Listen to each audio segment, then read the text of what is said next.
Here it is, 3.16 notes. So I saw the preview.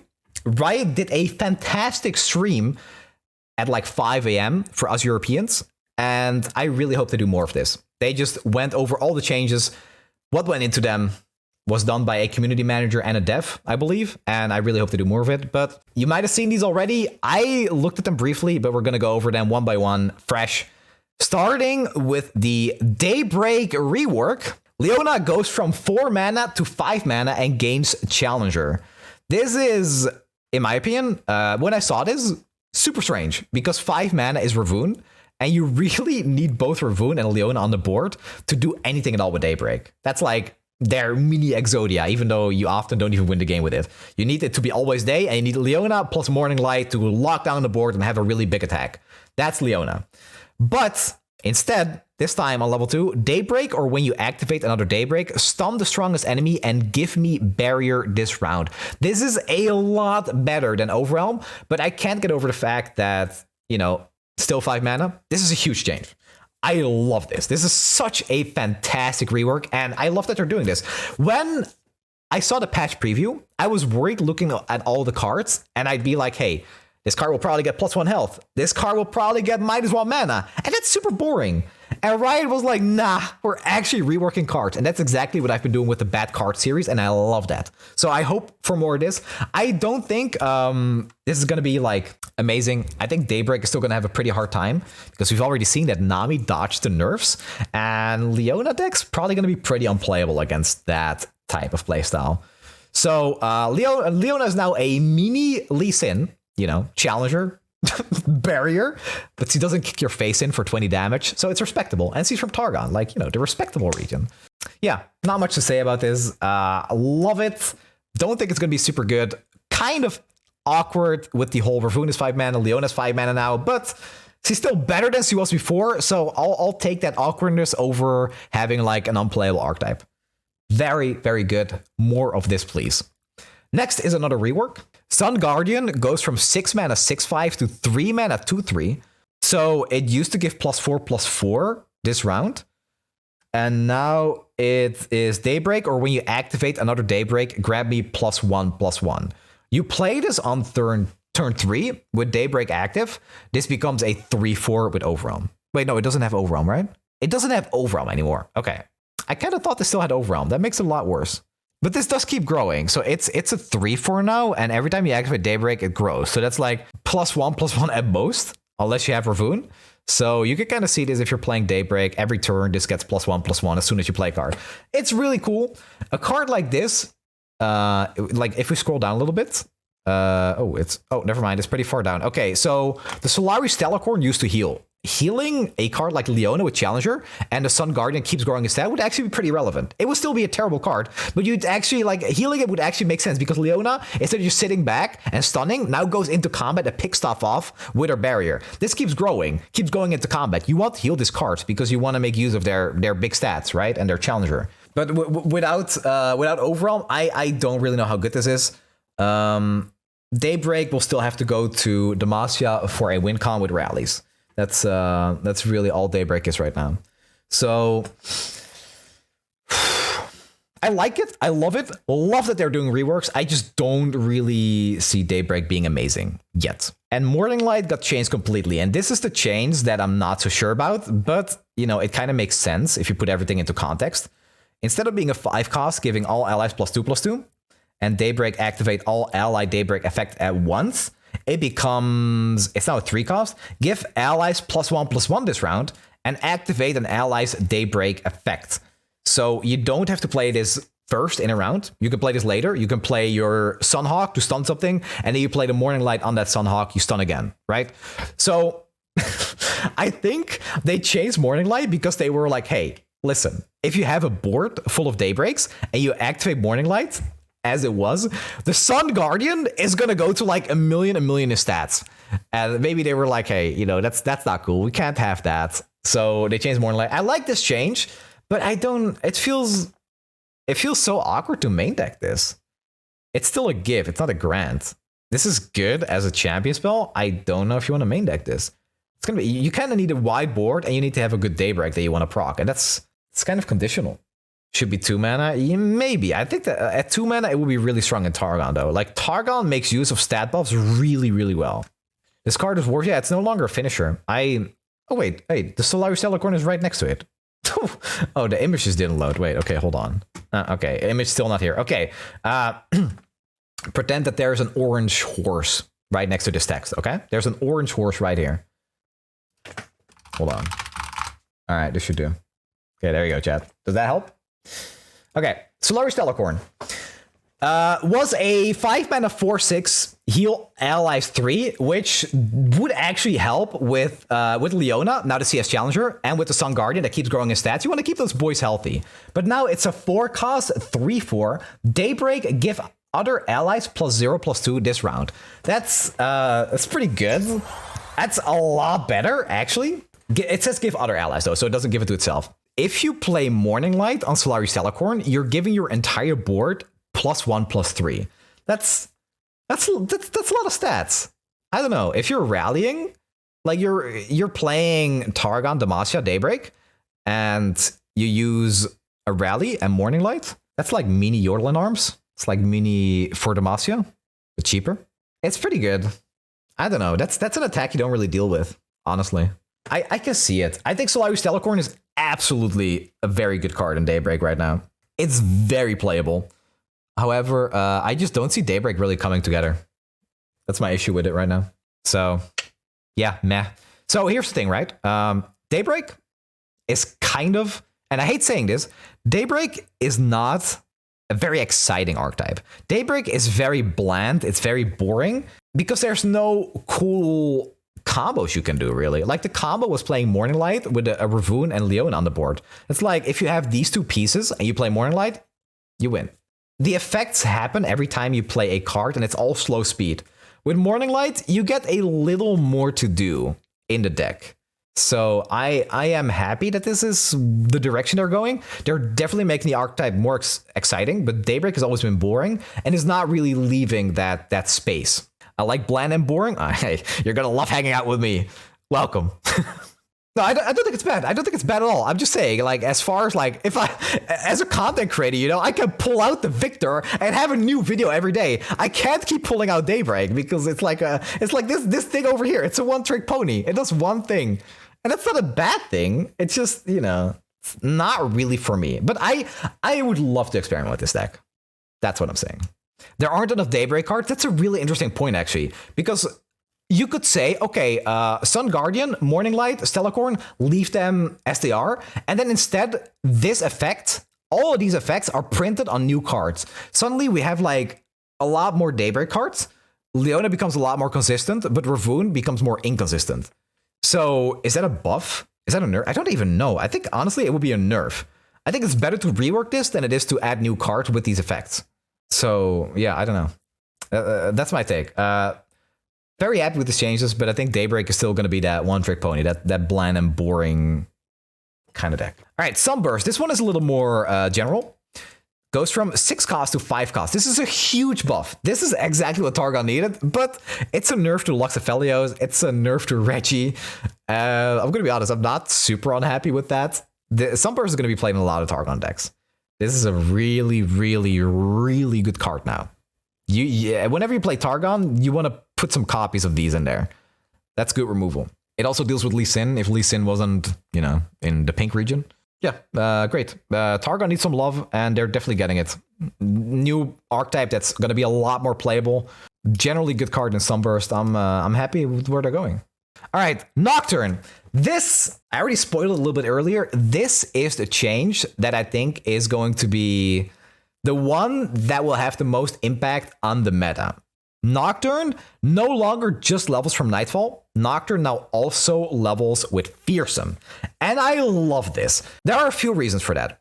But first, I have to get one thing out of the way. If you're attacking with a Stygian Onlooker that has both Nightfall and Fearsome, it's not going to do +2. It's just a +1. Okay? So keep that in mind. Nocturne is probably going to be the meta counter. That's the way I see it. I think this deck is going to be pretty good, but it doesn't matter much for a for a Nightfall deck, this is a new archetype entirely. This is a fearsome archetype. Fearsome is going to counter Poppy Taric, which I think is going to be a very good deck after this patch. It's going to counter Nami decks for the most part.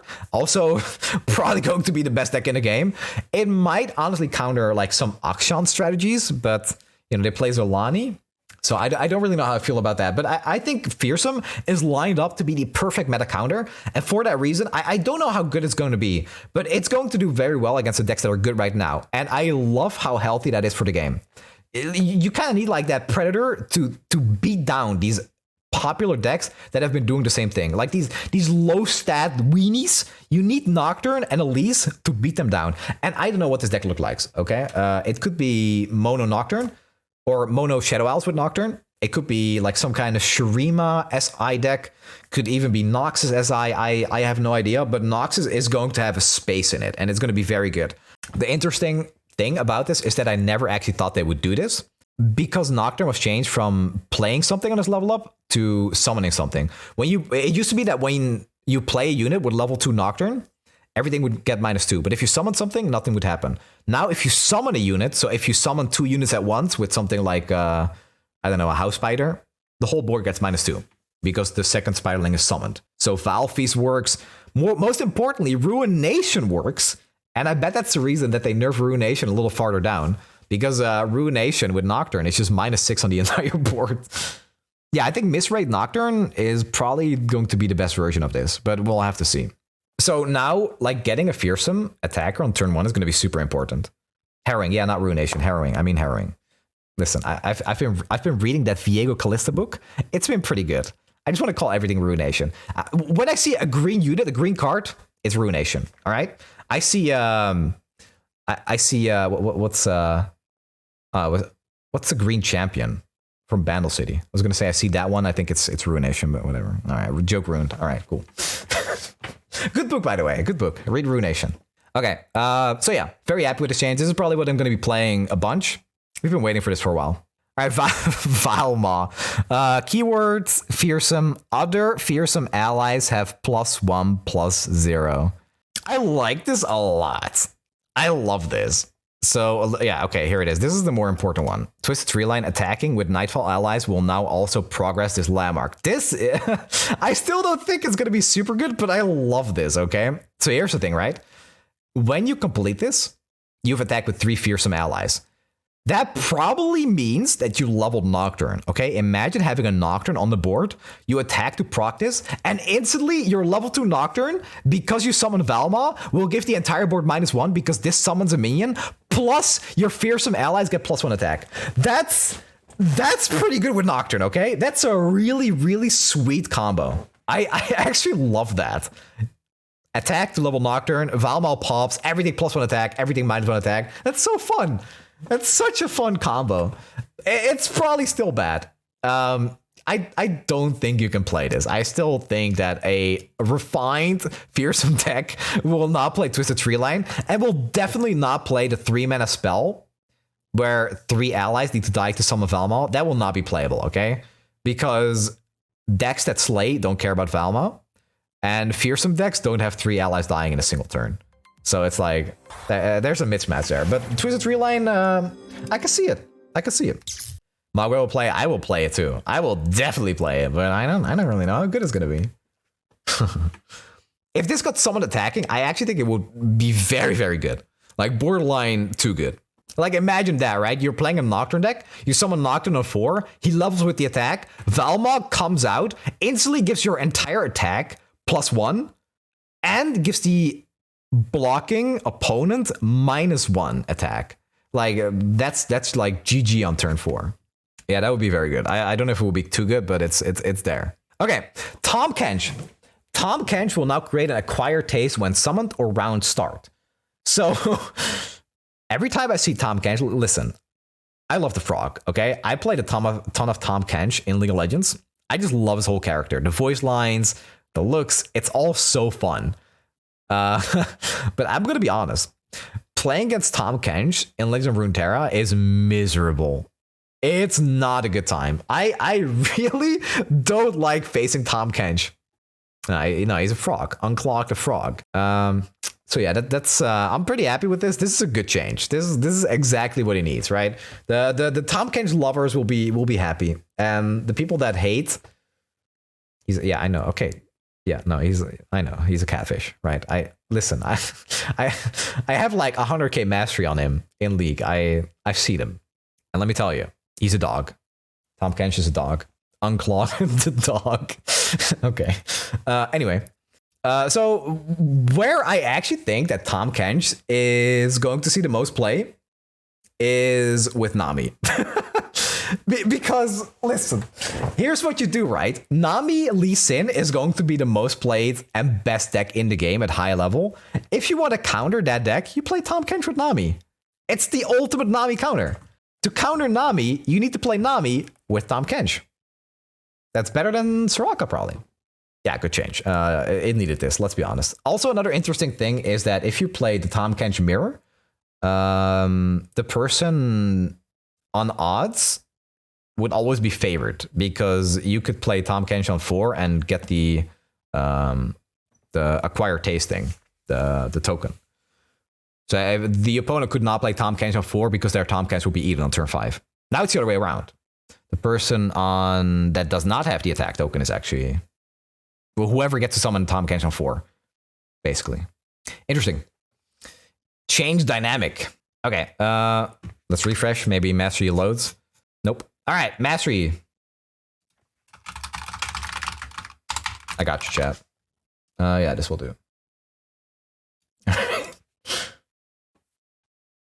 If you've seen the new Mastery E skin on League, it probably makes a little more sense. Okay, so... Mastery E's update is now the spell reduction cost will be permanent. That's pretty interesting. I don't think it matters, really. I really don't think that change is going to matter, like, at all. It's really good, though. If you hit deny and you have a 3-mana deny for the rest of the game, sure.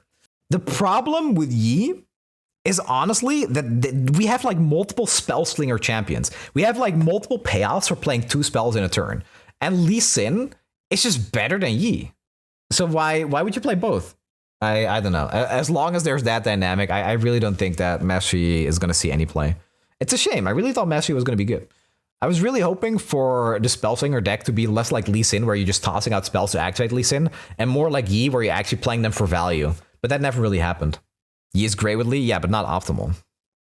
And Yi Nami, I mean, then like it's still going to be worse than TF or Lee Sin. Yeah, I don't see it. All right, let's go on to the exciting one. Because I just don't think it's going to be enough for Yi. It's a good change. It really is. Not enough, though. Fiora goes from a 3-mana 3/2 to a 4-mana 4/4. Okay, so the interesting thing here is that Demacia finally has a good champion. Demacia finally has a champion that's worth playing. Jhin stats, yeah. 4-mana, 4/4, and she needs to kill 4 enemies to win the game. This is the real Jhin. This is what Jhin should have been. Let's be honest. I don't love Fiora. I used to like Shen Fiora, and the fact they're both 4 mana is already really awkward. I mean, I'll still take it because Fiora was unplayable, but these champions going to like the same mana cost as a very important piece of their deck, like Ravun and Leona, and now Fiora and Shen, it's really strange. But this is great. This is really good. The thing is, I actually don't even think you're going to get there that often with Fiora. I really don't think Fiora is going to get the alternate win con all that often. But the thing is, your opponent has to deal with her. And that's just good enough. That's all it really takes. 4/4 challenge is super strong, even without the win con. Yeah, I think it is. I think it's like for Demacia, it's insane. Yeah. Yeah, this is good. My favorite part about this is that they killed Mono Fiora and brought back Fiora into the metagame at the same time. I really don't like alternate win cons. You guys know it is. I don't like Battle Tree. I don't like Lee Sin. Oh, Lee Sin is, less an alternate win con and more just a combo. But yeah, anyway. Battle Tree, Star Spring, Fiora. I don't love them. I think they're great. Not really my preferred way to win. If I win a game, I don't want the card to tell me win the game. I want to do such a weird combo. I want to jump through so many hoops that I just win the game because I played Glorious Evolution with Jay Medarda and like a bunch of Blake fragments with Riven, right? That's how I want to win. That's how I do it. I want to draw my entire deck.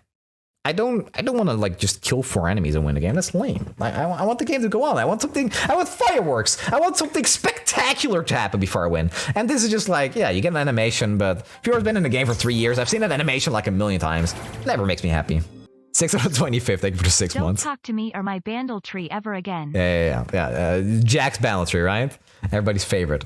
So, one thing that we will probably see a little farther down is that strike-based champions were unplayable.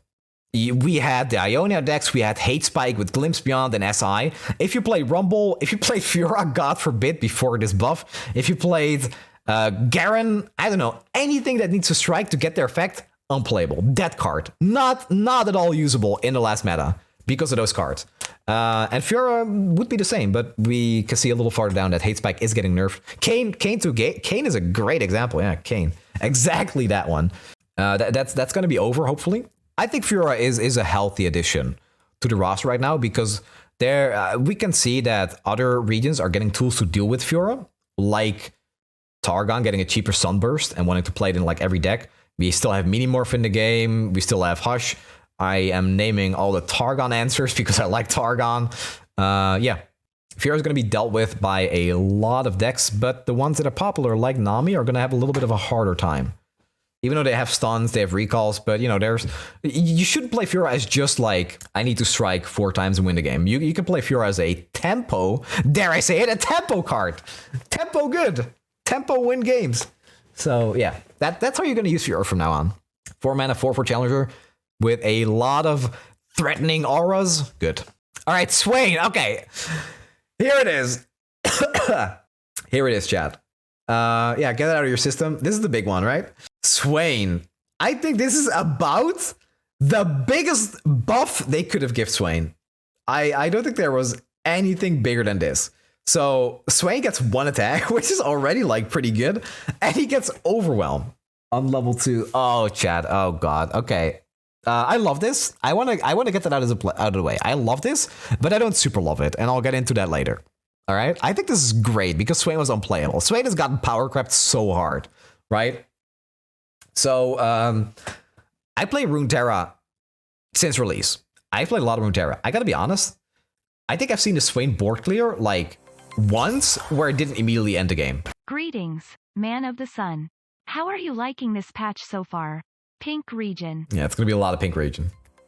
So yeah, like I was saying, I think I've seen Swain end the game, or I've seen Swain have his Nexus Strike on level 2 matter like once. Like in all my time of playing League, I've seen that matter once, and every other time where they got it, I'm like clicking OK because Swain is gonna kill me anyway. And then I see the awesome little birds flying and the effect, and that's it, right? So I don't like, the thing is, it's all about the threat of Swain hitting you.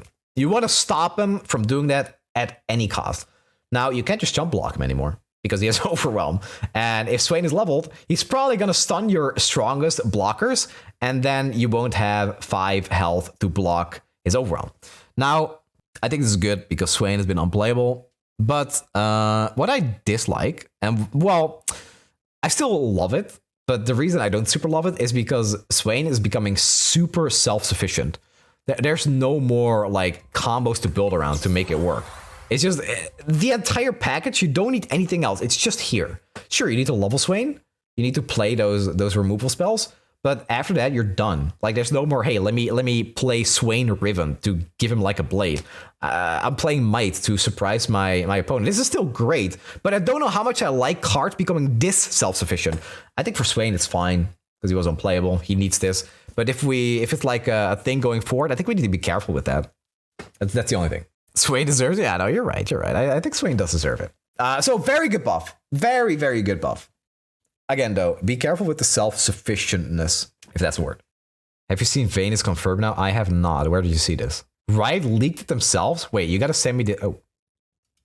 Oh. Oh, God. Oh, God. All right, well, we've seen it already. All right. Sorry for whoever didn't want to see it. Wait, why can't I quit? What the hell? Okay, there it is. Oh no! There goes my LPP. All right, so there's Vayne. Okay, cool. hey, Hey, that's pretty sweet. Yeah, no, we love Vayne, especially playing as her top lane. Is literally in game. Okay, fine. No, that's pretty cool. All right, if it's in game, we can look at it. Why though? What? So that means he's coming next expansion because we have the Arclight event. Let's continue. Swain. One final thing about Swain is that as good as I think this change is, I don't think it's gonna be super playable because Nami is in the meta. But I'm late. Yeah. Are they nerfing timeliness yet? yeah, you'll see. And thank you for the 2 months. Yeah, Swain and Levy are gonna get hit with the homecoming all day long. Okay, Illaoi, from 1.5 to 1.6, sure. You know, she kind of deserved it.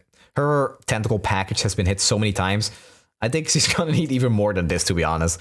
Paying for the sins of Bard and how good the tentacle package is. Sure. All right, Ornn. Level up an ally struck for A+. This matters a lot. This is really good. This is like Jax will do this every time as soon as he levels. Implying you're playing Ornn Jax, which you probably shouldn't. Yeah, this is great. This is really, really good. Fantastic. I still think, as long as Homecoming is like played as a 6-off in every deck because of Telstones and, you know, Homecoming itself, it's going to be pretty hard playing these expensive cards. All right, Viego, +1 cost. Yeah, this is pretty good. Viego's been good for a very, very long time. Kind of had it coming. So another great change. I'm ready to see some new phases instead of just Viego. It's really weird though to see Viego nerfed and not Ionia. I don't get that. I really don't.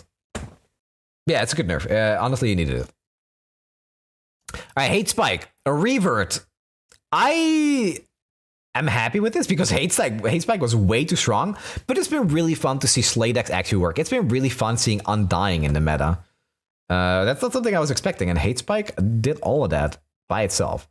I would love to see this card without the random husk part.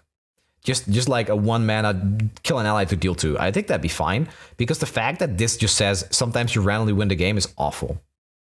So that's my take on Hate Spike. Definitely needed it, but I think a healthy version of this card can exist at 1 mana. Mark of the Storm from 3 to 2 damage again. Yeah, sure. I really want Ionia to get nerfed so much more than this, but it's a start. Okay. This is like the weirdest nerf of the patch, because this was not played in like Nami decks. It's not played in Lee Sin decks. It was only played in Ken and Ezreal. So Kenny is getting hit with 2 nerfs, kind of. I don't know what to think about this. I don't think this was the problem. It was a really good, really strong card. This arguably had to happen when Ahri was broken. It's a big nerf, but yeah, it wasn't necessary right now. Okay, Riptide Sermon.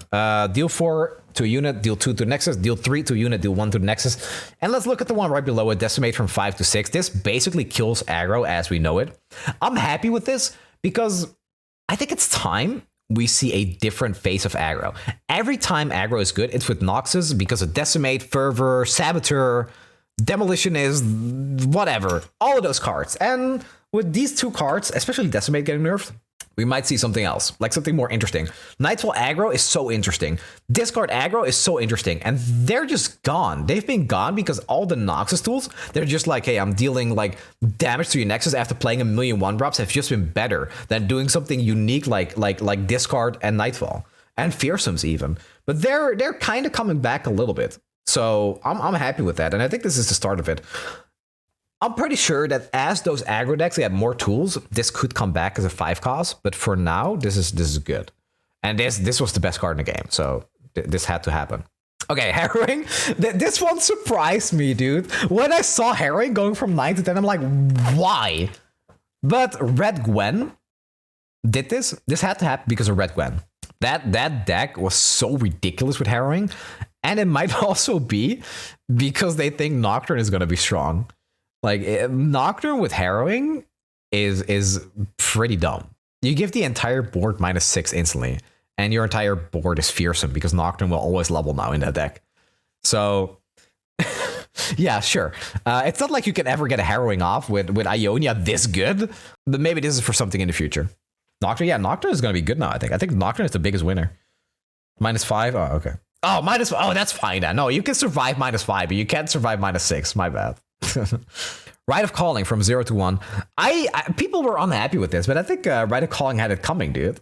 Like, The Shurima has been so good at playing these one champion decks with Rider Calling to consistently draw it. But what makes me sad, listen, this is a nerf to Zilean. Chat, my Zilean time up printer took a massive L. Oh god, it actually sucks that happened so much. Listen, Shurima deserved it, but time bomb printer didn't. No, I think this. I like that I did this because Shurima has like these 4 tools. It was Quicksand, Hourglass, Right, and Right Negation and Right Calling. And now with one of them gone, it's like it makes the whole region a little more fair. Yeah, it was just one of those consistent tools to make that one champion Shurima deck like Kaisa, like Viego, and dare I say it, like Zilean, a little less good. Changes to cost 1 less if you have Zilean in play. All right, we boycott Riot until they make that change. All right, cost, yeah, just right here at the end. Cost 1 less if you behold Zilean. Yeah, that's fantastic. That's great. All right, we fixed it. All right, Targon's Peak from 5 to 6. Yeah, good. Timeline's nerf. We're nerfing the RNG decks. That's great. Both +1 mana. I think the Targon's Peak one is a lot bigger than the Concurrent Timelines one, right? So here's the one thing about Timelines. I think this nerf doesn't matter because Timelines is still like Timelines had like a 10% win rate against Ionia. It's over. It's gonna lose to Ionia even harder now, and it's still gonna beat the decks that it was already good against. So it's like it's weird. I think 3 mana was really where it had to be, but we'll see what this does first. So yeah. Lich, thank you for the 4 months. Hey Sonny, if you have Nopeify, you can deny whole deck. Yeah, that's the thing though, right? Timelines already got stomped by Ionia, so now you can. It's kind of a buff because now you can surrender faster when they deny or Nopeify your concurrent timelines. So it's really a time saver if you think about it. You people really hate the timelines. I'm gonna be completely honest here. I uploaded a video on it, and the content that you get from playing a timeline deck is fantastic. It's actually like a content creator's dream to have that many options on the screen and to have that much variety in every game. It's fantastic. I love it. But it was too strong with the Weapon Masters. It simply was. It really was just too strong in that deck specifically.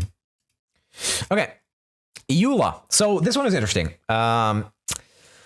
Eula used to give an ally Spell Shield and Overwhelm this round. Now grants an ally Spell Shield or Overwhelm this round if you don't grant it to me. So I have a question. I don't know this, but if you don't grant it to me, does that mean you still choose? Does that mean when you summon Eula, you give her Spell Shield or Overwhelm, or does she just get both? Because if she gets both, this is insane. And if she doesn't, it's still insane. But just, you know, worse than getting both. Choose? Not both? Okay. You choose? Yeah, that makes sense. Okay, you choose. Yeah, it's grand. So this is huge, by the way. I think this is, with Nocturne, like the biggest change of the patch. This is a staple for Targon now. I used to want to play the 3-mana 2/2 that if you behold a Celestial, you give another ally +1/+1 a Spell Shield, but it was too awkward to use. With Eula, you can just give your Zoe Spell Shield sometimes. That's really good. It's a new Xenoplay? Yeah, it is. This is really, really good. Like the fact you get a 3/3 on top, this is a crazy card now. You want to play this in almost every Targon deck. Yeah, this is good for Faded too. It's very good for Faded. It's better Crystal Ibex. It's infinitely better Crystal Ibex. Crystal Ibex? What even is that card compared to this? Crystal Ibex is dead. Good for Victor. It's really good for Victor. Like Victor Aphelios actually looks pretty good this patch. With Riptide Sermon nerfed, so it doesn't hit Victor anymore. And with Eula in that deck, yeah, that's good. That's really good. Has Crystal Ibex ever been alive? I don't know. I used to play it in like some meme Tarek deck, but it was awful. No, it's been bad. It's been forever bad. All right, Paper Tree. Goes from when an ally with an attachment attacks, grant that ally +1/+0. When an ally with an attachment attacks, grant that attachment +1/+0. So you permanently give it to the attachment. So what they did is they made the worst card in the game still the worst card in the game. That's my take. This is unplayable. All right. Shrieking Spinner goes from a 2/5 and giving Spider Allies +1/+0 to 2/4, give Spider Allies +2/+0. Honestly, that's really good, but I don't know if Spider decks want this. The thing is, if you're playing spiders, your opponent's going to try to remove as many spiders, as many units as possible. So now if you do get an attack with Shrieking Spinner, The ones that do survive at least get a little more attack, and I think that's good. But overall, I don't know. I think it's good, but a four mana card that needs to attack, it can't be good in Spiders, right? I want it to be good, but it can't be. Goes from grant to give? No, it doesn't. Oh, this one. Oh, that's what you're saying. For this one, give, grant. Ah, I see. Yeah. I mean, let's be honest, your Spiders don't survive for more than one turn anyway, so you might as well make the most of it on that turn. But yeah, I don't think so. I don't think so. I would say it's worse. I still think it's better because you want your attacks to matter as much as possible. So yeah, seems not playable, but it seems better than before for sure. Okay, Ritual of Renewal goes from 7 mana to 4 mana and from heal 7 to heal 4. This is a big buff, but it's still going to be bad. This is just not a good card. Nah, you can't play it. It's just worse than Star Shaping. I think it's worse than Gifts of the Heartblood too. Yeah, no, I'll play it. Honestly, they should have done like, they should have made this 3 mana, like a 3 mana heal 3 draw 1 or something. Would that be broken? Because then you can discover it from Conch. If you can get this from Conch, it'd be good, right? Even like a 3 mana heal 2 draw 1? No, then it's just a bad guiding touch. Yeah, 3 mana heal 3 draw 1. I think that I would like that. Okay, here is the change of the patch. Here is the card buffed for me. Ripper's Bay. Goes from when allies attack before triggering a lurk, obliterate the top card of your deck if it doesn't have lurk. Worst card in the game, next to Paper Tree. Goes to when allies attack before triggering a lurk, grant the top ally of your deck lurk, and it becomes a lurker.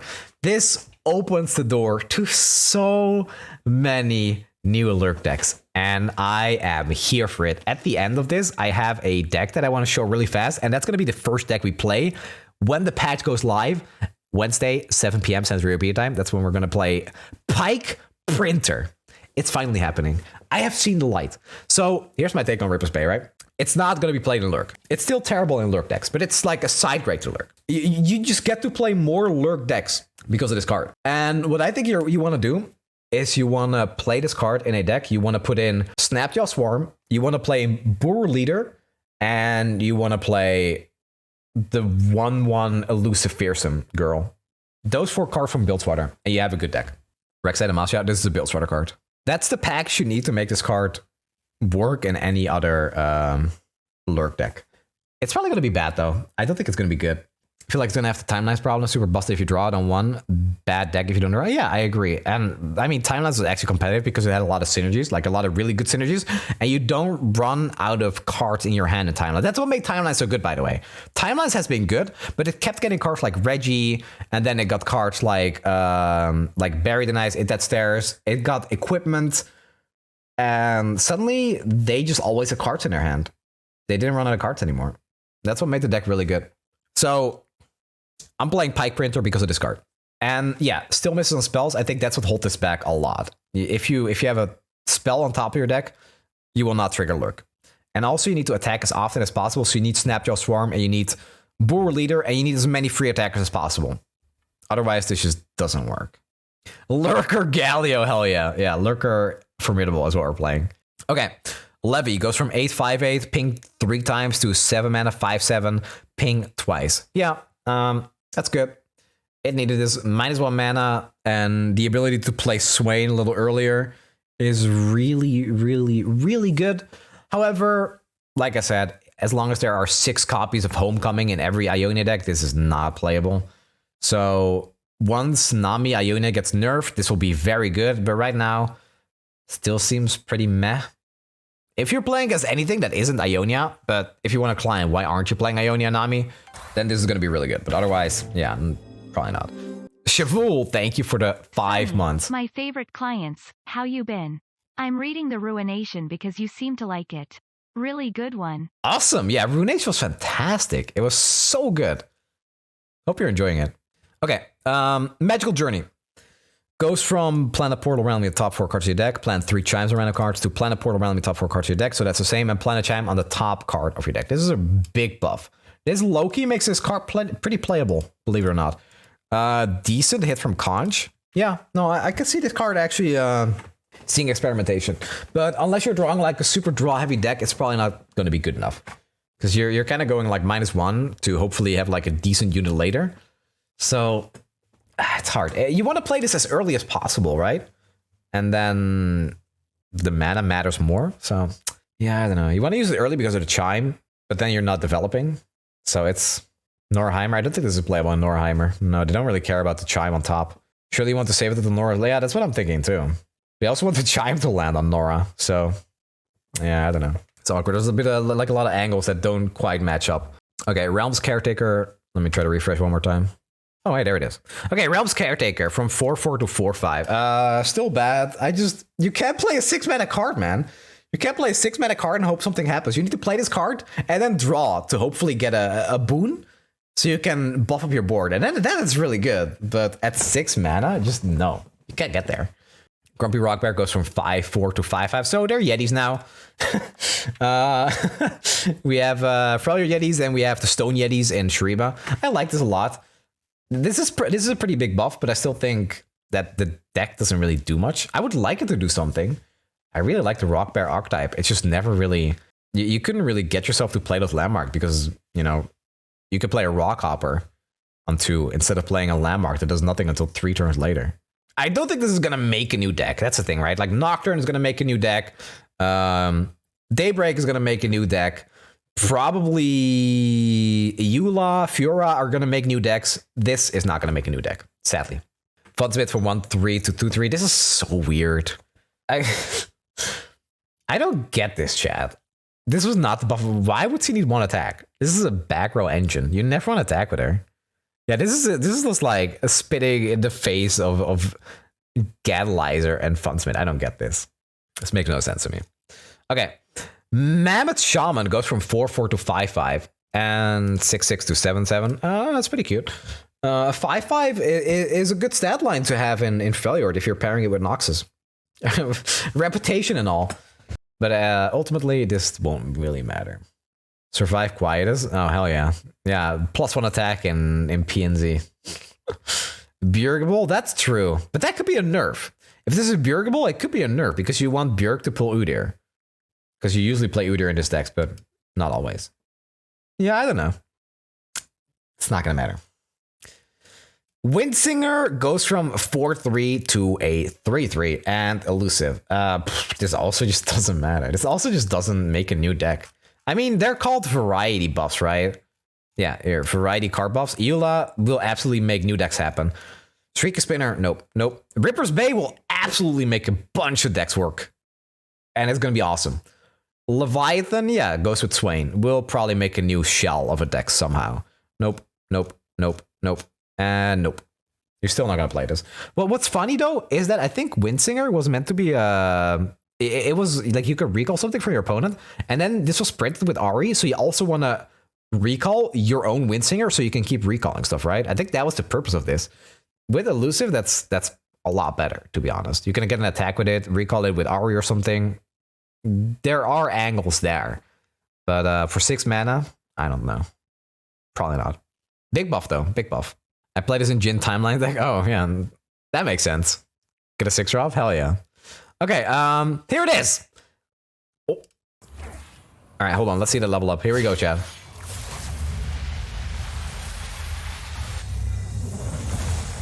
All right, you don't get to see the Zoe level up very often, but if you do, that's pretty spectacular.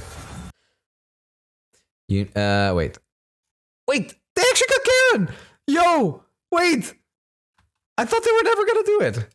Oh, wait, they did it. Finally. Yo, Garen skin. All right, here we go.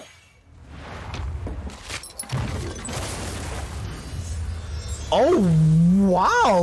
Wait, what? Yo, that was one of the best level up animations we've seen. Oh my god.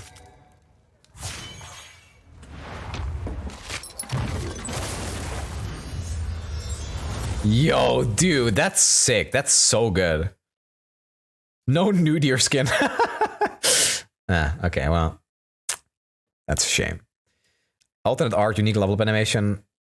I was hoping for like different voice lines for Zoe too, honestly. They could have made, listen, they could have made so much money with the Zoe if they did different voice lines, if they made some of her follower skins.